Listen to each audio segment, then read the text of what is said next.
Hey, it's Justin Morrison here, and today I'm reviewing the brand new X-T200 Fujifilm camera on behalf of BestBuy.ca. The X-T200 is a 24 megapixel camera with a APS-C sized sensor. It shoots up to 8 frames per second.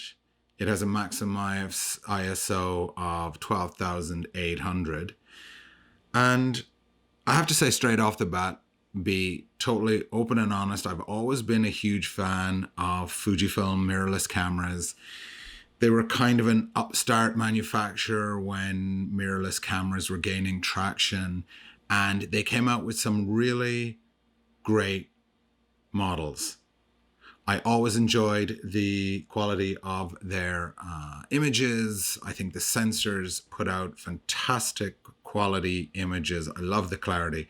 I love the colors.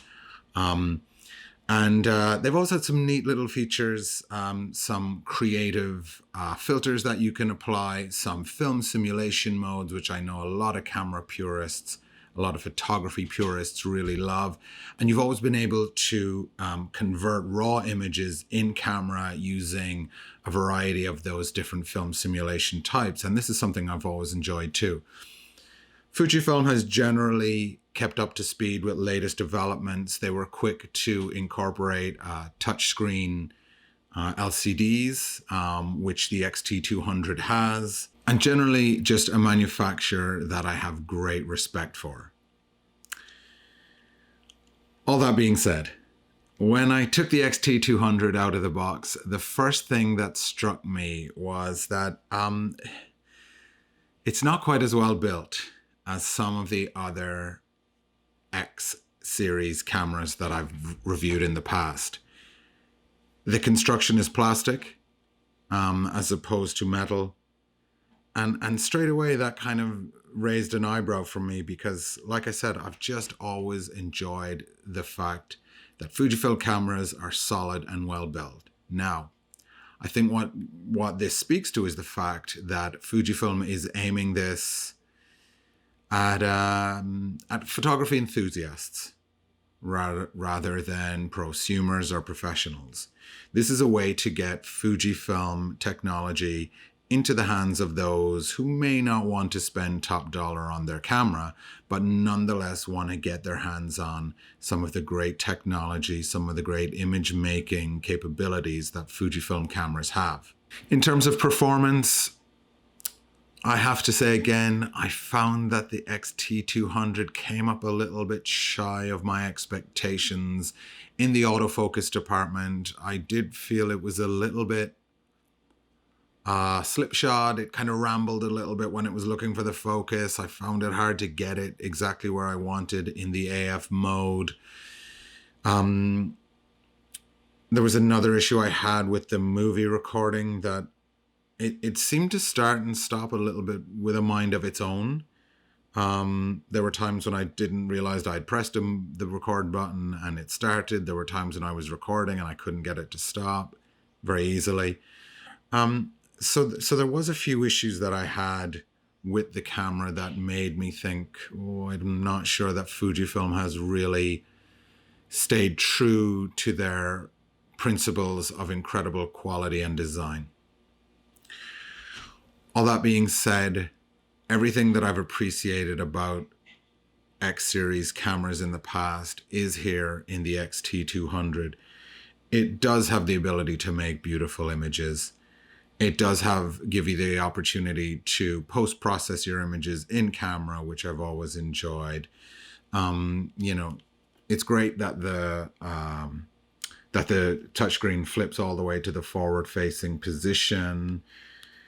You can also rotate it so that this screen is facing inwards so that you can't damage or scratch the screen.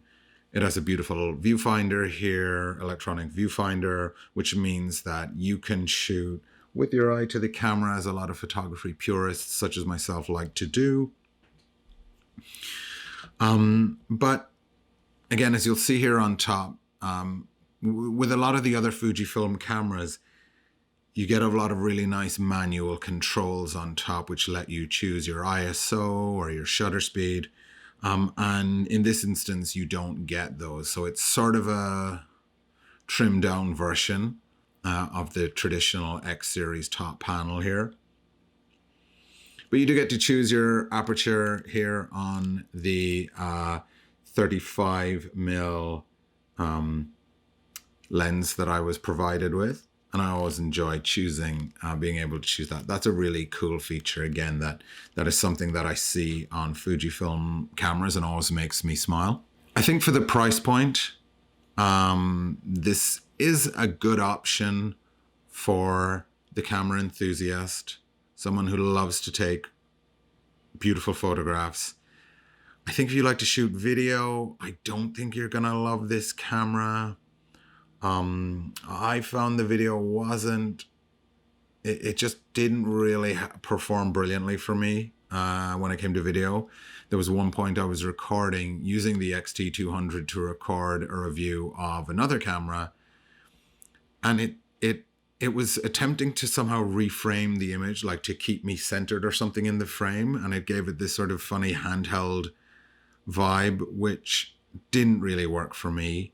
I didn't need it to attempt to sort of center the image or anything. And I think that was the stabilization at work. For some reason, I don't know. I've never seen that happen in any other camera, but I think it was the inbuilt stabilization, which the X-T200 has, which was at work there. So I'm not sure that stabilization is working brilliantly for the X-T200, but nonetheless it's there. You can turn it on, you can turn it off. It may help you to get smoother videos when you shoot with the X-T200. Speaking of videos, I'm going to show you some of the video I was able to capture with the X-T200. I think you're going to love the quality, the colors. Take a look, see what you think.